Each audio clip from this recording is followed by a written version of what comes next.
யூஎஸில் வந்து ஒரு சர்வே பண்ணாங்க. என்ன சர்வே அப்படின்னா, சீரியல் கில்லர்ஸ்லாம் இருக்காங்களே, அவங்களோட ஜாதகத்தில் என்ன காம்போ கரெக்டாக எல்லாருக்கும் மேட்ச் ஆகுதுன்னு பார்த்தாங்க.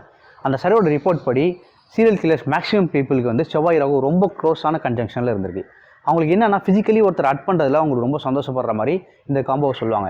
அட் சேம் டைம் இவங்க எப்படின்னா ஒருத்தர் கஷ்டப்படுறாங்க அப்படிங்கிறத பற்றி அவங்களுக்கு எந்த பிரச்சனையுமே இருக்காது. ஃபார் எக்ஸாம்பிள் என் மீது அவங்களுக்கு மரியாதை குறைஞ்சிச்சுன்னு வச்சுக்கோங்களேன், அவங்க அதை பற்றி வருத்தமே பட மாட்டாங்க. என்னை எவ்வளோ வேணால் இன்சல்ட் பண்ணுவாங்க. அவங்கள பொறுத்த வரைக்கும் யார் மேலாம் அவங்களுக்கு மரியாதை குறைந்து விட்டதோ அவங்கள வந்து ஒரு கிட்டத்தட்ட ஒரு ஜடமாக பார்ப்பாங்க.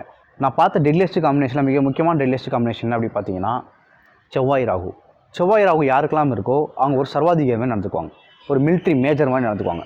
அவங்க ஒரு சர்டன் ரூல்ஸ் வச்சுருப்பாங்க லைஃப்பில். அந்த ரூல்ஸ்லாம் கண்டிப்பாக அவங்க பார்ட்னர் பின்பற்றியே ஆகணும். அப்படி பின்பற்றலை அப்படின்னா நிச்சயமாக அவங்களோட நிறைய சண்டைகள் அவங்க போடுவாங்க. ஃபார் எக்ஸாம்பிள் இப்படி தான் ட்ரெஸ் பண்ணணும், இப்படி தான் வாழ்க்கை முறை வாழணும் அப்படின்னு பல ரூல்ஸ் வச்சுருப்பாங்க. அதில் அவங்க வந்து 99.9% இருந்தாலும் தாங்கிக்க மாட்டாங்க. 100%னா 100% இருக்கணும், 101 இருந்தாலும் தாங்கிக்க மாட்டாங்க.